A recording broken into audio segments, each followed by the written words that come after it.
أعوذ بالله من الشيطان الرجيم بسم الله الرحمن الرحيم والصلاة والسلام على أشرف المرسلين سيدنا محمد صلى الله عليه وسلم رب اشرح لي صدري ويسر لي أمري واحلل عقدة من لساني يفقه قولي سدد لساني نوّر جناني صفي أماني وزد برائي. Chers frères musulmans, chers apprenants en ligne, assalamu alaikum. Vous avez aujourd'hui l'épisode 10 de votre émission Apprendre à lire le Coran que vous présente OK Africa TV. Nous sommes à l'IAM, Institut africain de management, où se tiennent les cours. Lors de la dernière séance, c'est-à-dire à l'épisode 9, nous étions sur les voyelles longues que nous allons revoir avant de commencer donc la séance d'aujourd'hui.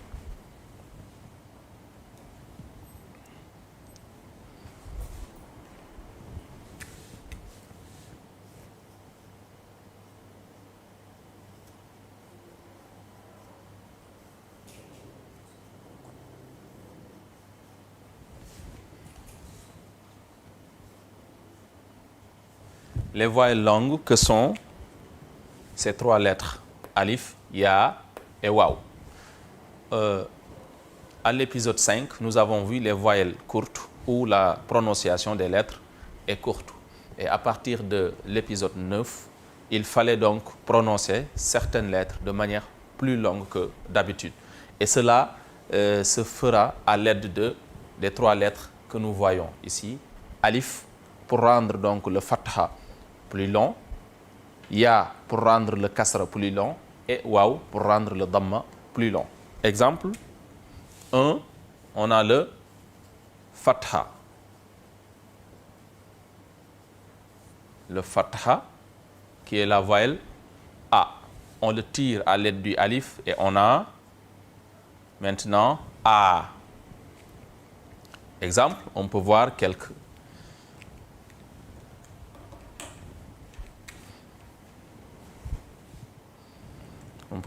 lettres que nous allons tirer à l'aide du alif. Ici, on a ba, ta, sa, la, a, ou bien si on veut tirer alif lui-même qui sert à tirer, donc on le tire avec un madda. Donc ça c'est le hamza. Quand on le tire avec un autre alif. Mais le alif, donc on le tire avec un madda, donc le signe que vous voyez en haut. Ici on a ma, la. Ici on prononce le ma de manière courte. Ma, donc me a égale ma. Ensuite la. On va rendre maintenant le ma plus long, ma, la. Donc, tirez à l'aide du alif que vous voyez ici.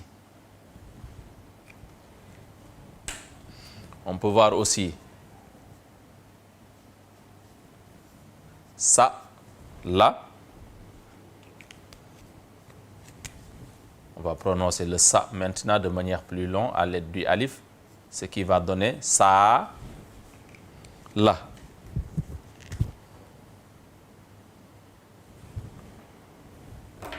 On peut avoir aussi qa, la. Ensuite,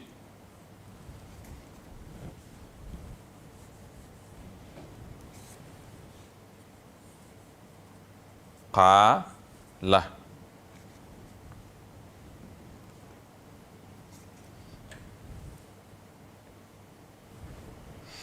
Donc pour le fatha, c'était ça. Donc la règle est que on tire le fatha avec un alif, comme on le voit ici. Mais dans certains cas, avec les exceptions, on peut tirer le fatha avec un waw. Avec un ya d'abord. Avec comme ala. Ici, le ya que vous voyez, qui est toujours accompagné d'un alif flottant, tire le fatha. Ala. On a ala.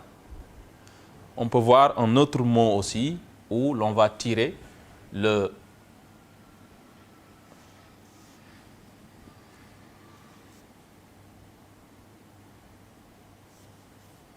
on a ici pou,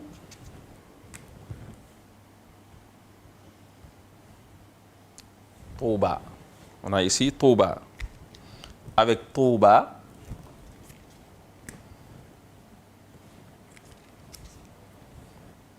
avec touba, donc le fatha est tiré par un ya.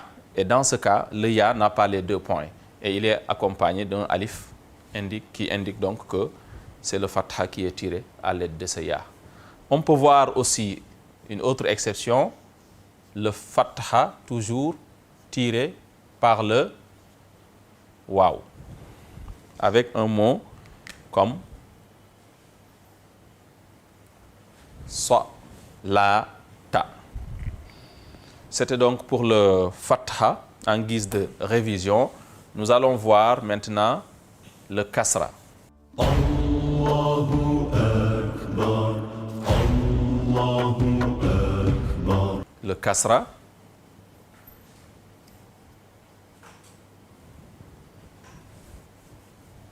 Le kasra tiré à l'aide du ya. Ce qui va faire donc i. Exemple, on peut avoir i, bi,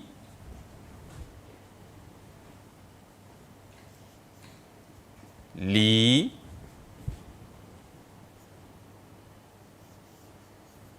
i, ila akhirihi. On peut voir avec des mots. Ici, on a bi, a. Le bi est prononcé de manière courte parce que c'est la voyelle courte. Le i. Bi égale bi. Ensuite, a. On va maintenant tirer le bi à l'aide d'un ya.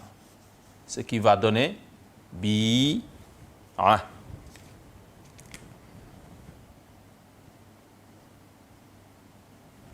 Bi, a. Ensuite, on peut avoir qi, la, plus long, qi, la. Ici, le qi est tiré à l'aide du ya là que vous voyez. Ensuite, on a le damma. Le damma rendu plus long par le waw.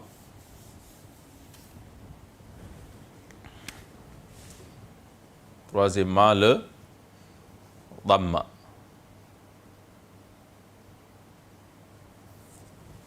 Tiré par le waw. Exemple, on peut avoir ou,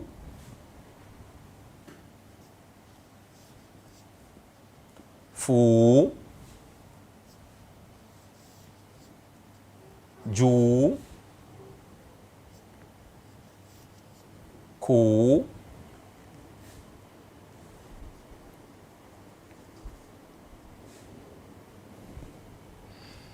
avec des mots, on peut avoir on dit. Ici, on a la voyelle O que nous allons tirer à l'aide du waw. Ce qui va donner on dit.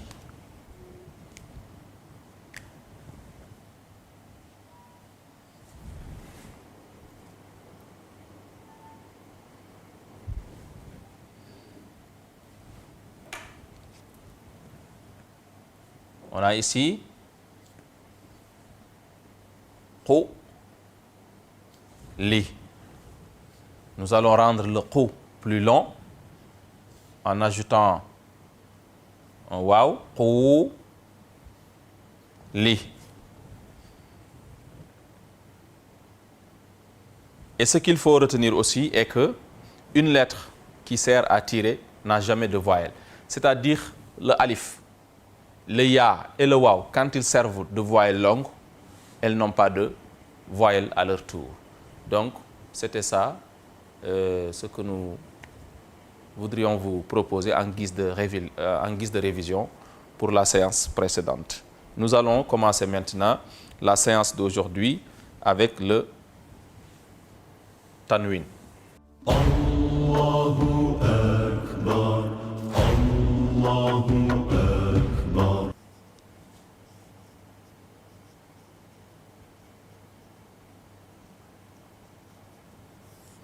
Le tanwin, qui est soit le an, le in ou bien le un.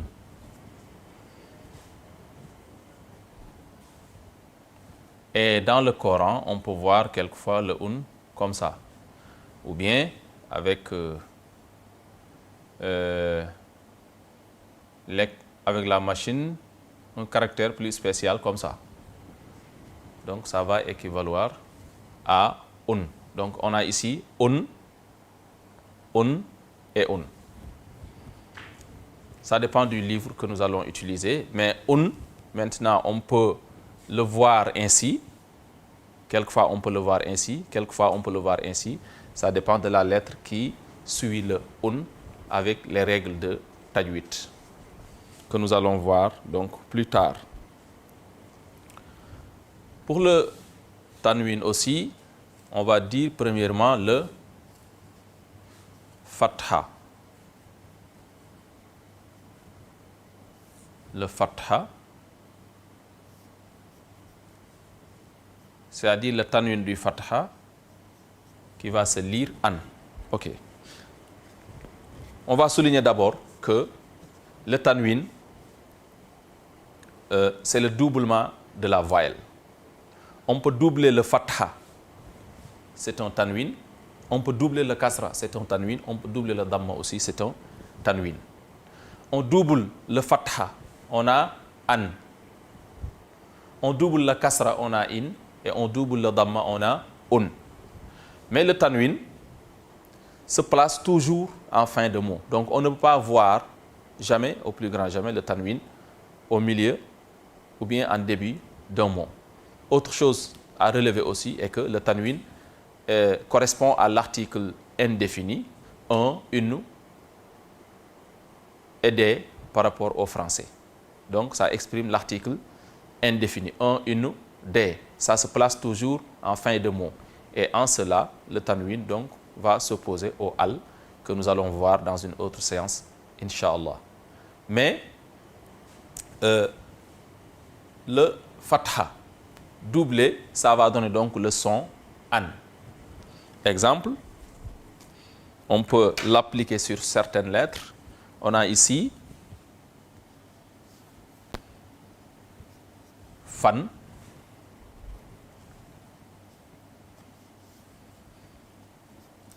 khan,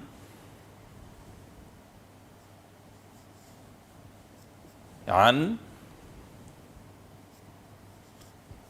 lan, tan,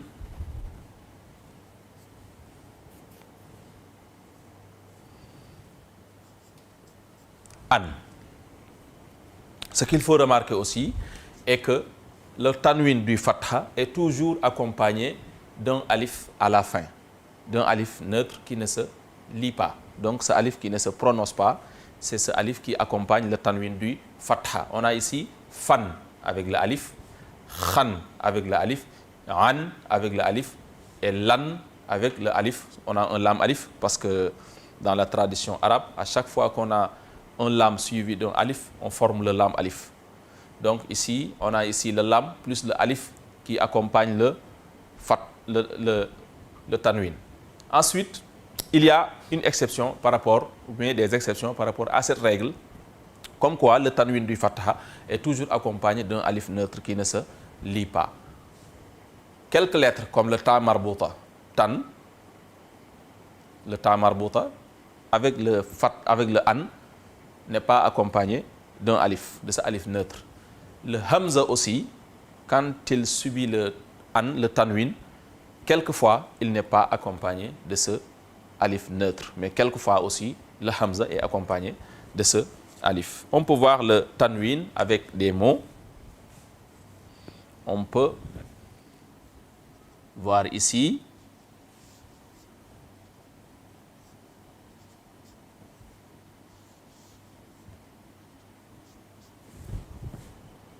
af wa jan. On peut voir aussi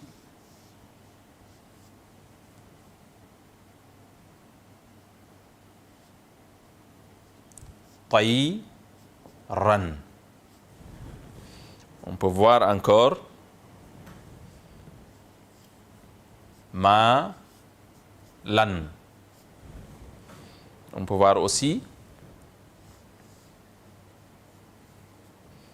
ha sa na tan. Encore ma an. Ok. Mais par la même occasion, on va aussi réviser en même temps les voyelles longues que nous avons vues lors de la dernière séance. Ici, on a af, wa, donc le wa est tiré par un alif. Ici, on a ma, le ma est tiré par un alif. Encore, on a ma, le ma est tiré par un alif. Donc, on révise en même temps les voyelles longues. On va lire donc et mettre l'accent sur le tanwin qui nous intéresse aujourd'hui. On a af, wa, jan. Af, wa, jan. Dans la sourate An-Nasr, on a wa ra'ayta an-nasa yadkhuluna fi dinillahi af, wa, jan.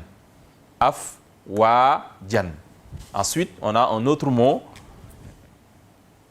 où il y a le tanwin du fatha, c'est-à-dire le an, avec un mot comme tayran. Tayran. Tayran. Dans le Coran aussi, dans la sourate Al-Fil, on a Alam tara kayfa fa'ala rabbuka bi ashabil fil alam yaj'al kaydahum fi tadlil wa arsala alayhim tayran. Tayran. Malan.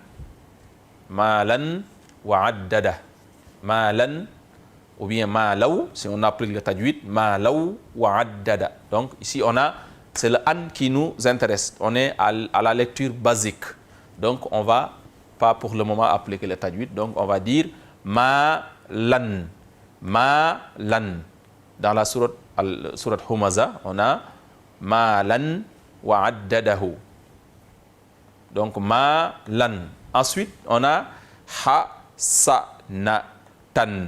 Hasanatan. Rabbana atina fid dunya hasanatan. Hasanatan. Ensuite, on a ma'an.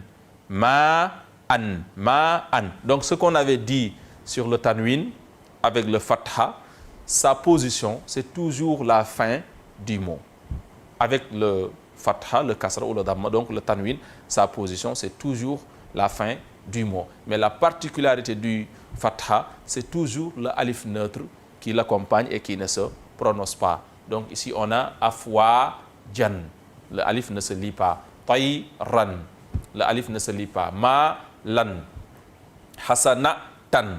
Avec hasanatan, on a une exception. Donc le ta marbouta, ce ta-là, qui ne prend pas de ce alif neutre qui accompagne le tanwin du fatha. Ensuite, on a ma'an. Avec ma'an aussi, on a un cas où le hamza ne prend pas ce alif. Donc, ça entre dans le cadre des exceptions. Il faut le rappeler, on double la voyelle fatha, c'est-à-dire le tanwin. Pour le fatha, on a toujours an, un son comme an. An. Exemple, fan, khan, an, lan, tan, an. On a af, wa, jan, tay, ran, ma, lan, hasanatan ma'an. C'était pour le fatha avec le tanwin. On va maintenant voir le kasra, c'est-à-dire le doublement de la voyelle kasra. Allahu Akbar, Allahu Akbar. Deuxièmement, le kasra, que nous allons doubler pour avoir in. Donc le doublement de la voyelle kasra va produire un son comme in. Exemple, on peut voir avec des lettres fin,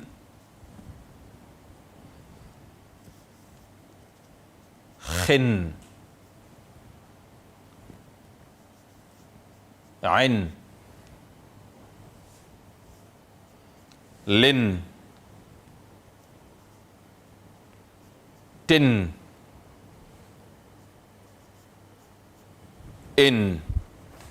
Ensuite, on peut voir avec des mots dans le Coran. On a ici ra, si, qin. Ensuite, lah, bin. Ensuite,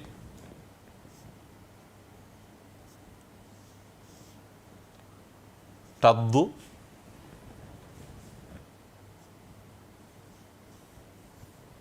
li, lin.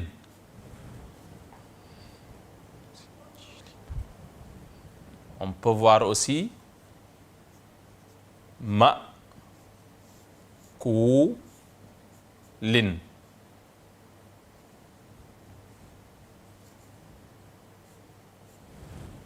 OK.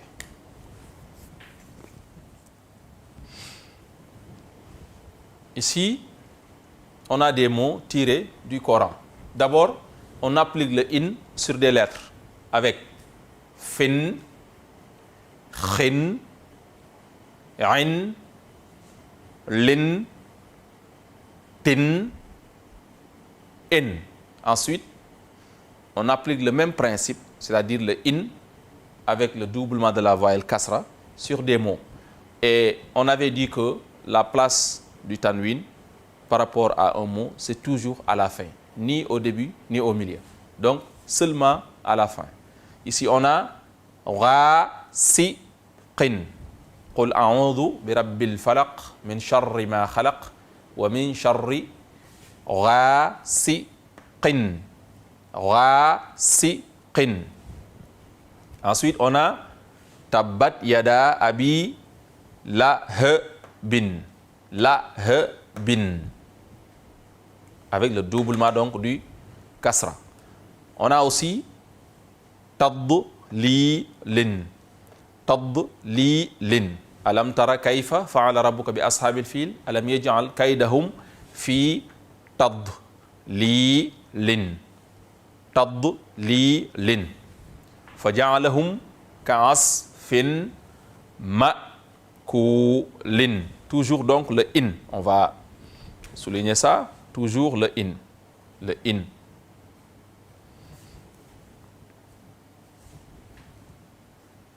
On va répéter donc. Ghasiqin, lahabin, tadlilin, ma'kulin. C'était donc pour le tanwin avec le kasra, c'est le doublement de la voyelle kasra qui produit donc le son in. Allahu Akbar, Allahu Akbar. Troisièmement, le damma. Donc, on va appliquer maintenant le tanwin sur le damma. Ce qui va faire un, qu'on peut voir comme ça dans le livre du Coran, ou bien un, ça dépend de sa position par rapport au tajwid, ou bien avec les livres, certains livres du Coran, ou bien avec la machine, on peut voir le un écrit comme ça. avec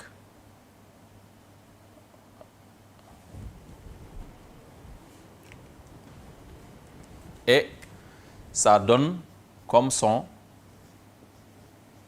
toujours un par rapport au français.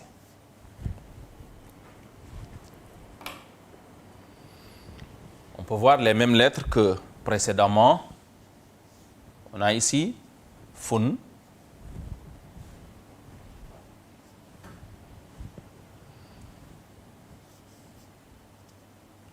khun,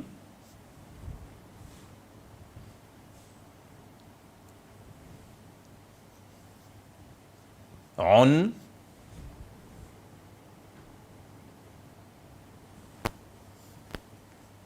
lun, yun,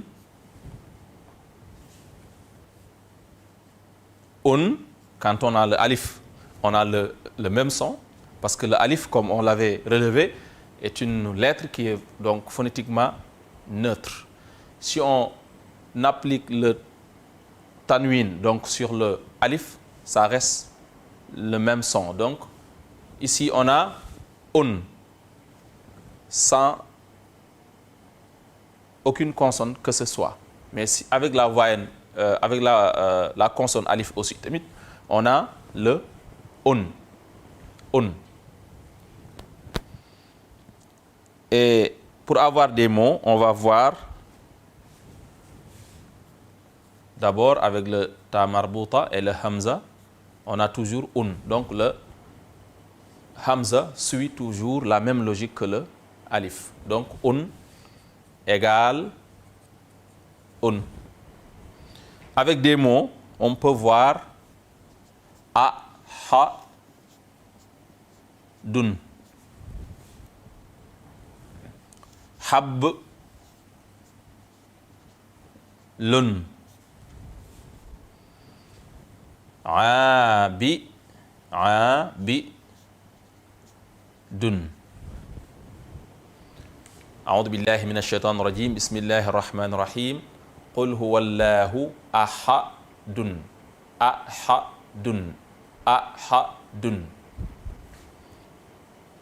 في جيدها حبل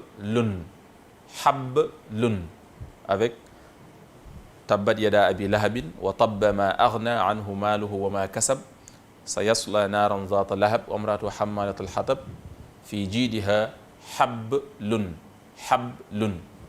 Ensuite, abidun dans Qul ya ayyuhal kafirun. Wala ana abidun. Donc le tanwin, on a les trois cas maintenant. D'abord, on a le tanwin avec le an qui est le doublement de la voyelle fatha, le in qui est le doublement de la voyelle kasra et le un qui est le doublement de la voyelle damma. Le un, on peut le voir comme ça ou bien comme ça. On a vu les trois cas, mais ce qu'il faut signaler aussi, c'est que le tanwin, en tout cas, premièrement, c'est le doublement de la voyelle, qu'il soit le fatha, le kasra ou bien le damma. C'est ça qu'on appelle donc le tanwin. Sa position par rapport au mot, c'est toujours à la fin, ni au début, ni au milieu. Il exprime l'article indéfini, un, une, des, si on le compare donc grammaticalement au français. C'est ça donc le tanwin. Et dans la séance qui suit, Inch'Allah, nous allons venir avec vous sur le shadda. Merci et bonne continuation. Allahu Akbar, Allahu Akbar.